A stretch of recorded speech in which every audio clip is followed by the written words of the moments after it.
Step into the velvet darkness of a story well told, where the shadows are deep and the emotions are even deeper than before. We bring you the smooth, cinematic narratives that explore the quiet and beautiful mysteries of the soul. Click subscribe now and lose yourself in our shadows. The tablecloth my late wife Margaret sewed by hand was still on the dining room table that evening.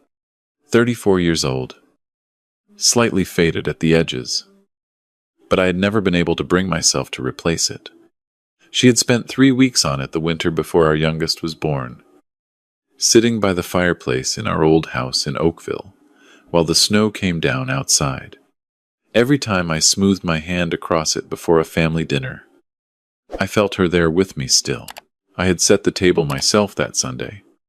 Roast chicken, roasted potatoes, green beans with almonds, the same meal Margaret used to make every time the whole family gathered. I had learned to cook it reasonably well over the past 11 years. Since she passed, it was never quite as good as hers. But my sons always said they appreciated it. At least, they used to say that there were 6 of us that evening. My eldest son, Richard, and his wife Claire, my second son, Daniel, and his girlfriend Suzanne, and my youngest, Patrick, who had recently moved back to the Toronto area after several years working in Vancouver. I was 63 years old. My sons were 38, 35, and 31. Old enough, I had always thought, to know better. I want to explain something before I tell you what happened that night, because I know what you are probably already thinking. You are thinking, how could your own sons not know what their father did for a living? It is a fair question, and I have asked myself the same thing many times since. The honest answer is that I never made my work the center of our family life. When the boys were growing up, I was simply their dad. I coached Richard's hockey team for 4 seasons. I drove Daniel to his guitar lessons every Saturday morning for 3 years.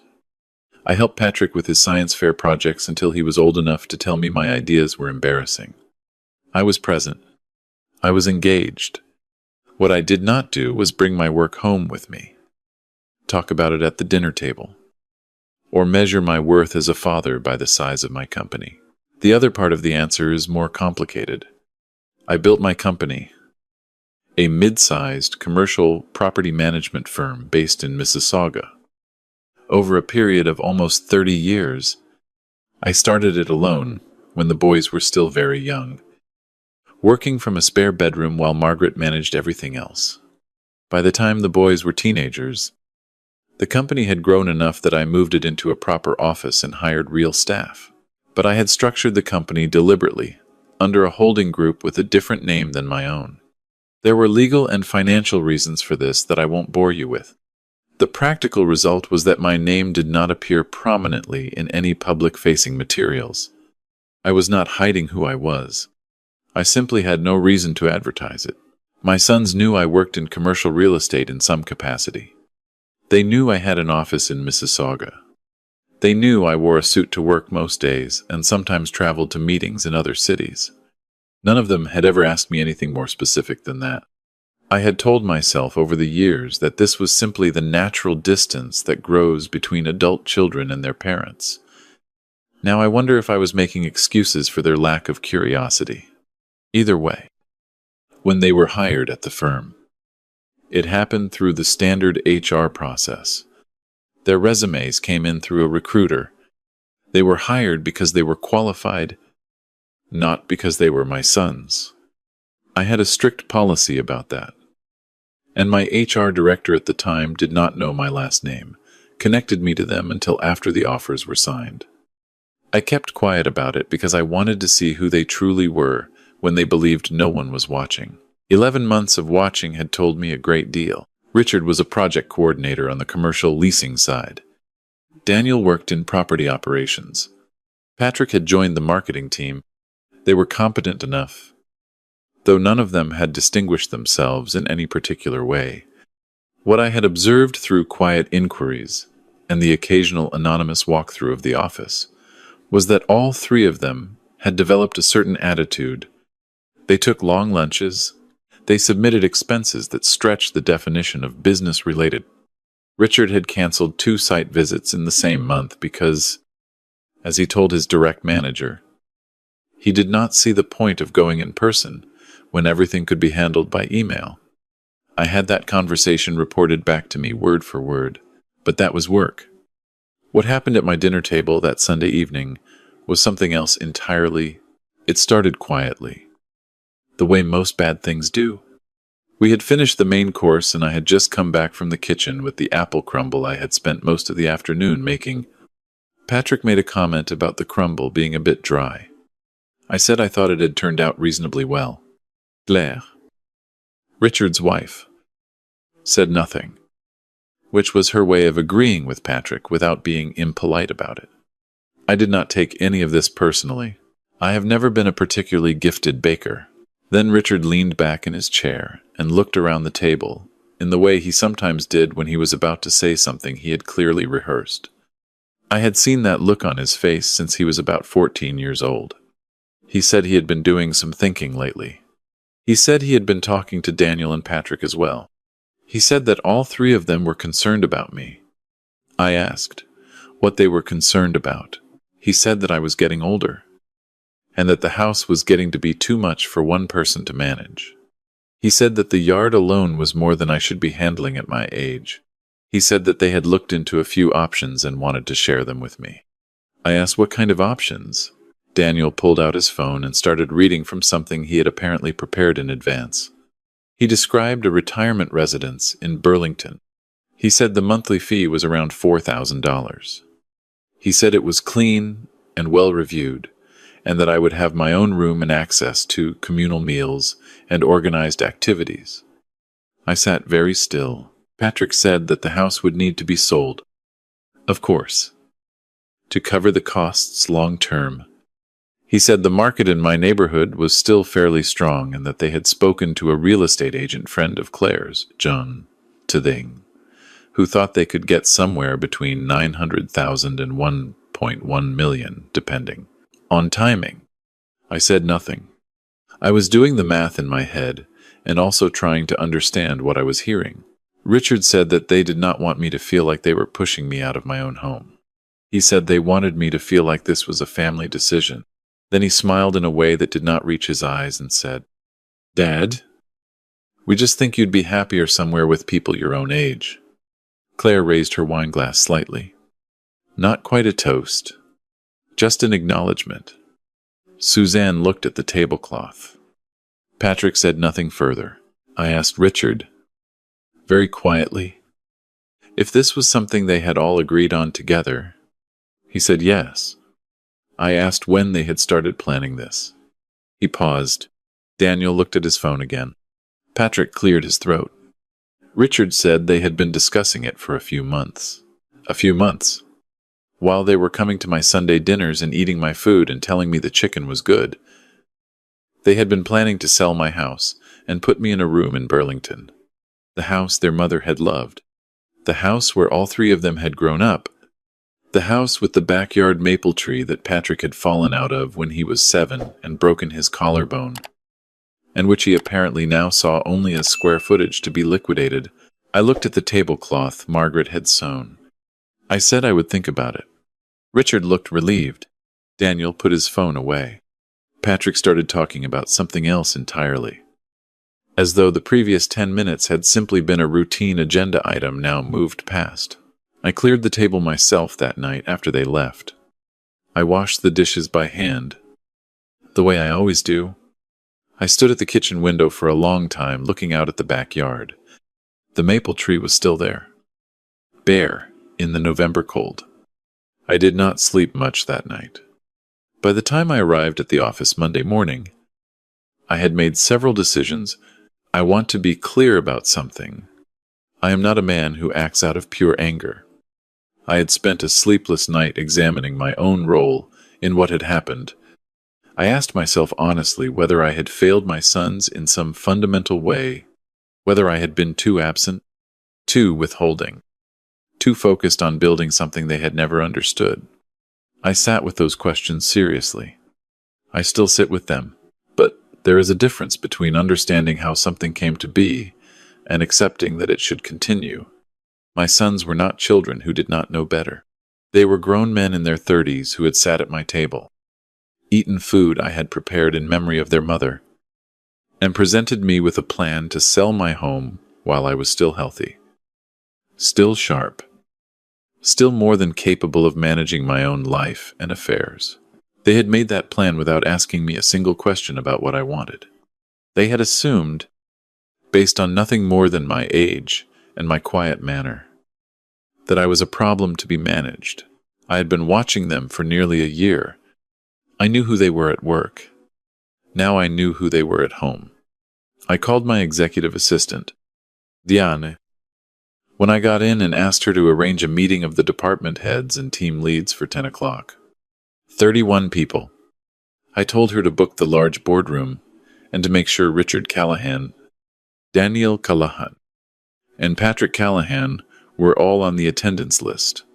She paused for just a moment before saying, "Of course, I spent the time before 10 going through the files I had been quietly accumulating on each of my son's performance over the previous 11 months.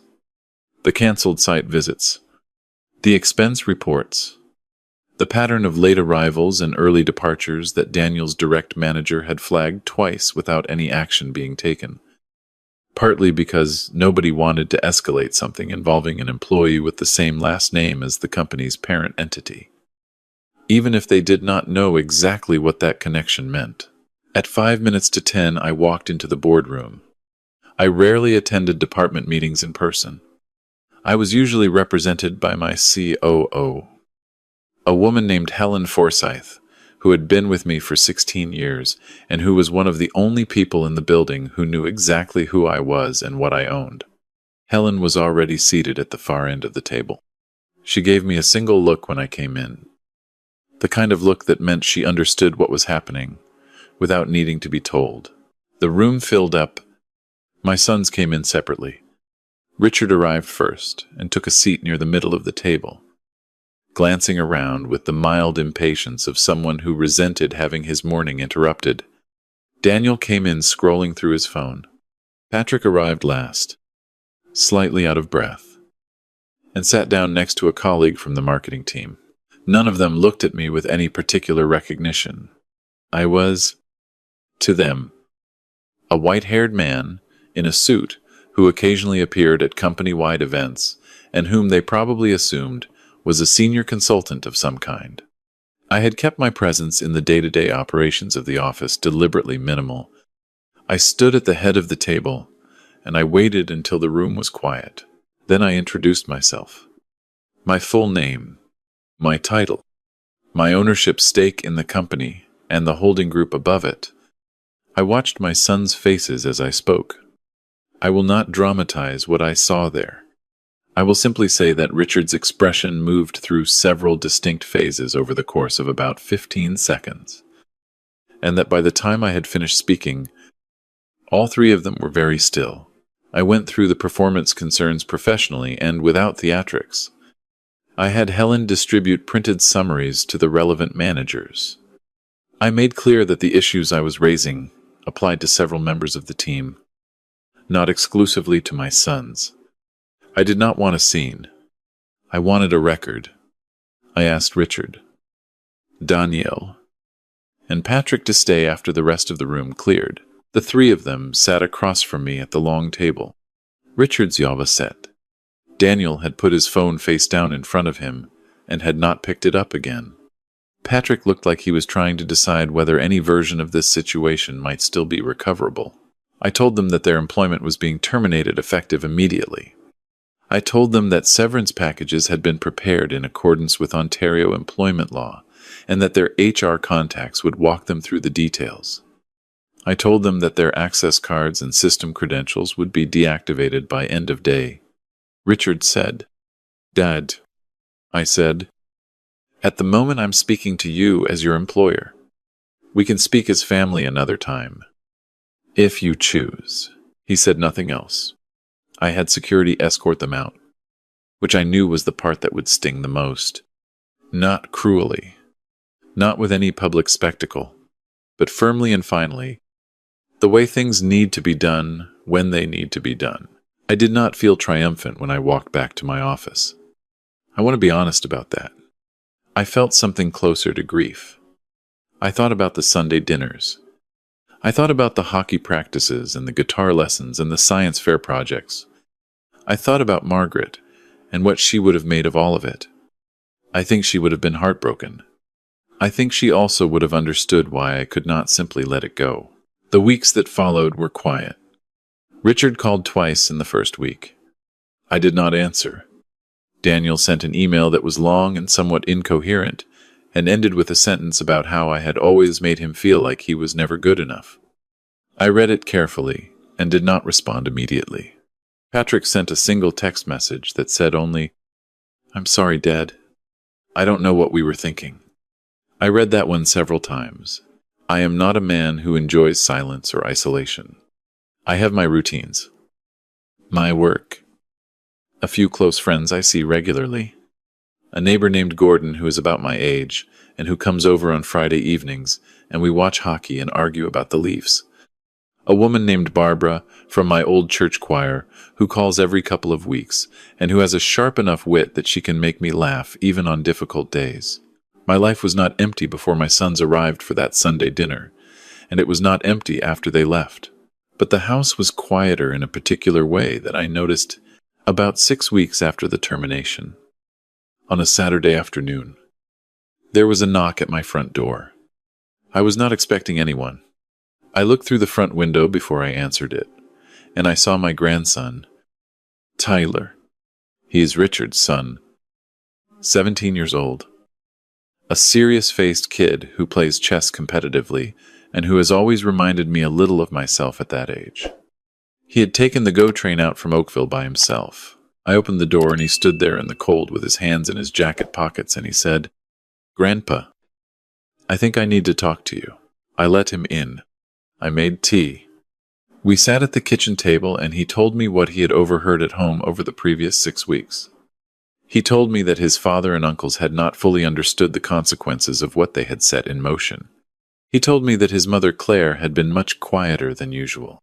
He said, very carefully, that he did not think what they had planned at dinner had been right, and that he had said so at the time and been told it was not his business. I asked him why he had come.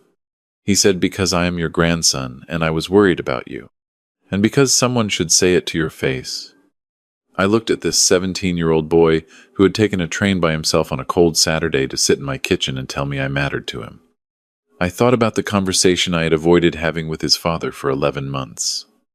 I thought about the tablecloth. I told Tyler that I appreciated him coming. I told him that I was not angry with him and that I had never been angry with him. I told him I was glad he had said what he said. He asked me if I was going to forgive his dad. I told him I didn't know yet. I told him that forgiveness is not a switch you flip. I told him it was something I was thinking about carefully, and that thinking about it carefully was the most honest thing I could offer. He nodded like that made sense to him.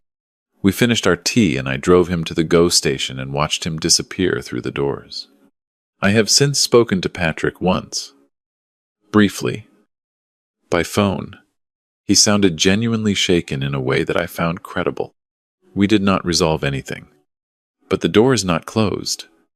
I have not yet spoken to Richard or Daniel.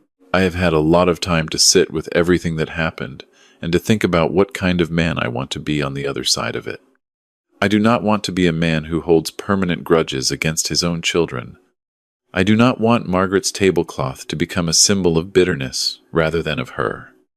I want to find my way to something that resembles peace, even if it is not the same as it was before. But I also know this. You cannot rebuild trust by pretending the damage was not real.